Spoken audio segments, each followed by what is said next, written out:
നമ്മൾ വീട്ടിലെല്ലാം ചുവന്ന ഉള്ളി വാങ്ങിക്കാറുണ്ട്. അപ്പോൾ നമ്മളെന്താ അതിൽ തീരെ ചെറുത് കിട്ടുന്നതോ അല്ലെങ്കിൽ മുളച്ച് വരുന്നതൊക്കെ സാധാരണ ഇതിൽ നമ്മൾ എടുത്ത് പുറത്ത് കളയാറാണ് പതിവ്.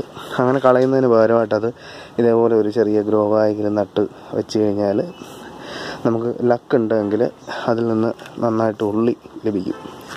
ശരിക്കും ഉള്ളി കൃഷി ചെയ്യുന്നതിൻ്റെ ഒരു പ്രൊസീജിയർ ഇതല്ല, അതിൻ്റെ വിത്ത് ഉപയോഗിച്ചിട്ടാണ് കൃഷി ചെയ്യുന്നത്. ഇതിപ്പം ചെറിയൊരു ഒരു ടെക്നിക്കാണ്. നമുക്കും കേരളത്തിൽ വേണമെങ്കിൽ ഒന്ന് ട്രൈ ചെയ്ത് നോക്കാം. നല്ല മഴക്കാലം ഒഴിവാക്കുന്നതാണ് നല്ലത്. ഇതുപോലുള്ള ക്ലൈമറ്റിൽ വേനൽക്കാലത്ത് ജസ്റ്റ് നമുക്ക് ഒന്ന് ട്രൈ ചെയ്ത് നോക്കാം. ഇതിന് 2 ഗുണങ്ങളുണ്ട്.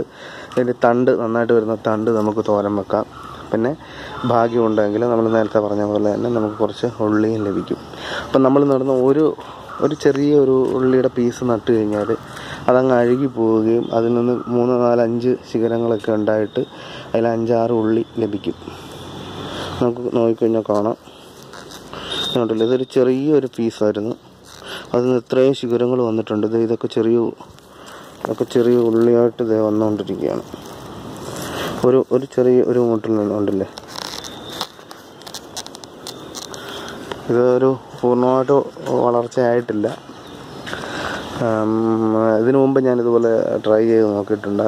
1-2 തവണ ഉള്ളി കിട്ടി. ചിലതൊക്കെ മൊത്തം അഴുകിപ്പോയി. ഈ മഴക്കാലത്ത് ശരിക്കും പറഞ്ഞാൽ ഒന്നും നടക്കില്ല, അത് മൊത്തം അഴുകിപ്പോവും. അപ്പം നമുക്ക് ഒന്ന് ട്രൈ ചെയ്ത് നോക്കാം ഇങ്ങനെ ഉള്ളി കൃഷി ചെയ്യുന്നത്. അപ്പോൾ ഞാൻ ആദ്യം പറഞ്ഞു ഇതല്ല എൻ്റെ ഫോർമാറ്റ്. ശരിക്കും ഉള്ളിയുടെ വിത്തുകൾ ഇപ്പം ചില കടകളിലൊക്കെ അവൈലബിൾ ആണ്. അത് പാകിയിട്ട് നമുക്ക് ഉള്ളി കൃഷി ചെയ്ത് നോക്കാം. അതല്ലാതെ വീട്ടിൽ നമുക്ക് അധികം വരുന്ന നമ്മൾ കളയുന്ന ഉപയോഗശൂന്യമായ ഉള്ളി കിളുത്ത് വരുന്നതും അല്ലെങ്കിൽ തീരെ ചെറിയ ഉള്ളി അത് നമുക്കിതുപോലെ ഗ്രോ ബാഗിൽ നട്ടിട്ട് ഉള്ളി കൃഷി ചെയ്ത് നോക്കാം. Thank you.